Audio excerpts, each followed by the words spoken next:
दोस्तों, welcome back to my channel. पिछली video में हमने बात की थी कंसिस्टेंसी एंड डिसिप्लिन के बारे में। हमने ये समझा था कि शुरू करना इंपॉर्टेंट होता है, पर रोज शो अप करना आपकी लाइफ बदलता है। डिसिप्लिन आपको शुरू करवाता है और कंसिस्टेंसी आपको वहां तक लेके जाती है जहां आपने कभी सोचा भी नहीं होता है। और अगर आप मेरी वीडियोस को डिसिप्लिन और कंसिस्टेंसी से फॉलो कर रहे हैं तो आपको याद होगा कि एक लाइन हम हमेशा फॉलो करते हैं, आगे बढ़ते रहो। पर आज हमारे सामने एक बहुत इंपॉर्टेंट सवाल है कि अगर डिसिप्लिन और कंसिस्टेंसी इतना ही पावरफुल है तो सब लोग सक्सेसफुल क्यों नहीं हो जाते हैं, सब लोग जिम क्यों नहीं जा पाते हैं, सब करियर में ग्रो क्यों नहीं कर पाते हैं, या सभी लोग रिलेशनशिप्स में मैच्योर क्यों नहीं हो पाते हैं। इन सारे सवालों का एक ही जवाब है, हमारा माइंडसेट। और आज की वीडियो में हम इसी टॉपिक पे बात करेंगे। दोस्तों, आपकी जिंदगी जैसी भी चल रही है उसके पीछे आपकी किस्मत नहीं, आपका माइंडसेट है। लोग अक्सर बोलते हैं मेरे पास पैसे नहीं है, मुझे टाइम नहीं मिलता, या मुझे कोई सपोर्ट नहीं करता। पर सच तो ये है, कुछ लोग सेम सिचुएशन में ग्रो कर जाते हैं और कुछ लोग वहीं अटके रह जाते हैं। डिफरेंस सिर्फ एक चीज का है,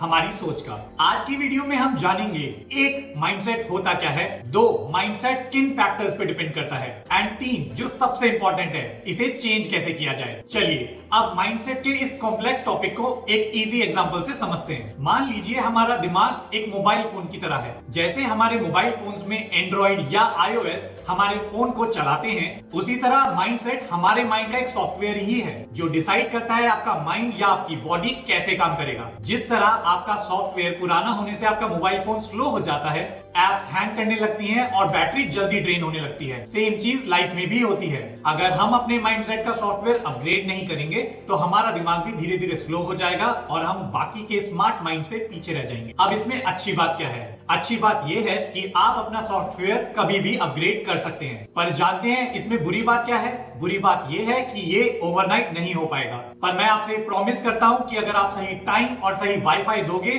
तो ये माइंडसेट जरूर अपग्रेड हो जाएगा। अब सवाल यह है कि ये वाईफाई क्या है? वाईफाई वो सारे फैक्टर्स हैं जिनसे आपका माइंडसेट बनता है। तो चलिए उनके बारे में जानते हैं। Number 1, childhood conditioning. जैसा कि हम बचपन से सुनते आए हैं, रिस्क मत लो, पैसे पेड़ पे नहीं लगते, या तुमसे नहीं हो पाएगा। ये सब हमारे माइंड के बिलीव्स बन जाते हैं और धीरे धीरे हमारा माइंडसेट इन्हीं चीजों पे डिपेंड होने लगता है। इसका मतलब क्या है? आपके बचपन का डेटा आपके अडल्टहुड का डिफॉल्ट माइंडसेट बनाता है। 2, एनवायरमेंट एंड सराउंडिंग्स। एक बहुत फेमस लाइन है, you become the average of 5 people you spend your most of the time with. आप उन 5 लोगों का एवरेज बन जाते हैं जिनके साथ आप अपना सबसे ज्यादा वक्त बिताते हैं। अगर आप कंप्लेन करने वाले लोगों के साथ रहते हैं तो आप भी विक्टिम माइंडसेट के बन जाते हैं, और अगर आप ग्रोथ की बात करने वाले लोगों के साथ रहते हैं तो आप भी ग्रोथ माइंडसेट वाले ही बन जाते हैं। तो हमेशा याद रखो, आपका एनवायरनमेंट या तो आपके फ्यूचर को अपग्रेड करेगा या damage. Third, past experiences and failures. जब भी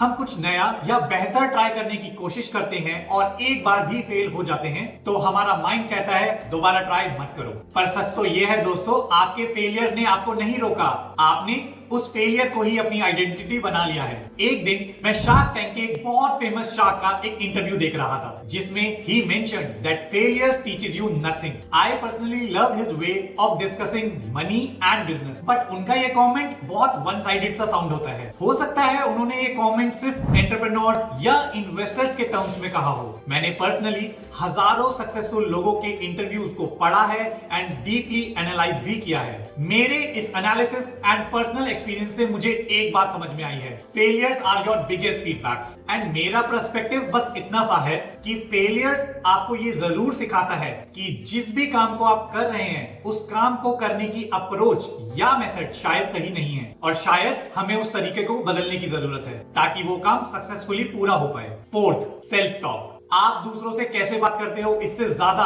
ये मैटर करता है आप खुद से कैसे बात करते हो। इस दुनिया में हर इंसान की एक सोल वॉइस होती है जो उसे एक पर्सनल असिस्टेंट की तरह किसी भी काम को सही अप्रोच से करने का पुश देती है। अभी मेरा मन नहीं है, मुझसे सुबह उठा नहीं जाता, या मेरी तो किस्मत ही खराब है। धीरे धीरे ये सोल वॉइस आपके इन नेगेटिव थॉट्स को आपके सबकॉन्शियस माइंड में किसी वायरस या किसी अनवांटेड ऐप की तरह धीरे धीरे डाउनलोड कर देती है, जिससे आपका माइंड हैंग या क्रैश होने के चांसेस बहुत ज्यादा बढ़ जाते हैं। जाकिर खान भाई ने लल्लन टॉप के इंटरव्यू में बहुत ही कमाल की बात बोली थी, self pity is the best luxury human being can have. इसलिए दुनिया आपके बारे में क्या सोचती है और दुनिया आपके बारे में क्या बोलती है, उसके बदले आप अपने बारे में क्या सोचते हैं और क्या बोलते हैं इस पे काम करना शुरू करो। चलिए अब इस कंसेप्ट को थोड़ा साइंटिफिकली समझने की कोशिश करते हैं। कैरल एस ड्वेक की एक बुक है mindset, the new psychology of success. Mindset पर लिखी गई ये किताब दुनिया भर में बहुत फेमस है। स्टैनफोर्ड यूनिवर्सिटी की साइकोलॉजिस्ट डॉक्टर कैरल ड्वेक ने अपनी 30 साल की रिसर्च के बाद एक सच बताया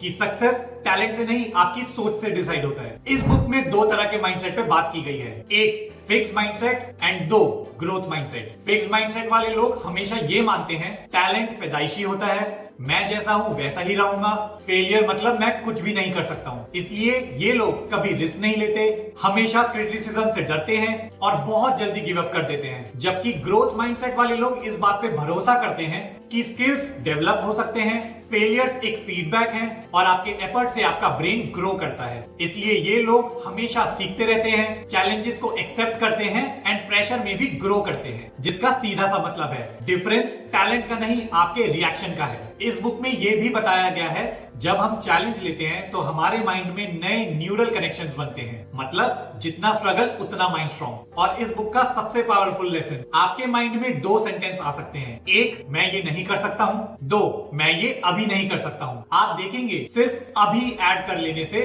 आपका माइंड ज्यादा ओपन हो जाता है और सीखने के लिए रेडी रहता है। चलिए अब मैं आपके साथ एक पर्सनल स्टोरी शेयर करता हूं। ये मेरे कॉर्पोरेट करियर के इनिशियल डेज की बात है। मेरे टीम में एक लड़का था सुमित, जो काम तो अच्छा करता था, पर जब भी कोई नया प्रोजेक्ट या प्रमोशन आता था वो हमेशा एक ही बात बोलता था, मुझसे नहीं होगा, मेरी इंग्लिश वीक है, ये सीनियर्स हमें कभी आगे नहीं बढ़ने देंगे। इसलिए वो हमेशा सेफ टास्क चूज करता था। सुमित लेजी नहीं था, पर उसकी आइडेंटिटी बन गई थी कि मैं एवरेज हूं। उसमें और मुझ में सिर्फ एक बेसिक डिफरेंस था, मेरा हर काम को लेके सिर्फ एक ही टेक होता है कि शायद मुझे ये काम नहीं आता है पर मैं सीख लूंगा। जैसे ये वीडियो शूट करना, हो सकता है इसमें मैं बहुत अच्छा ना हूं, पर मैं प्रैक्टिस करता रहूंगा तो एक दिन जरूर बेटर होता जाऊंगा। तो जैसा कि मैं आपके साथ एक स्टोरी शेयर कर रहा था, सुमित और मैं अपने इसी माइंडसेट के साथ काम करते गए और विद इन अ ईयर मेरा प्रमोशन भी हो गया और सुमित वहीं का वहीं अटका रह गया। इस स्टोरी से आपको शायद ये समझ आया होगा कि सुमित के पास स्किल की प्रॉब्लम नहीं थी, प्रॉब्लम थी सेल्फ बिलीफ एंड माइंडसेट की। कैरल ड्वेक अपनी बुक में लिखती हैं कि लोग इसलिए फेल नहीं होते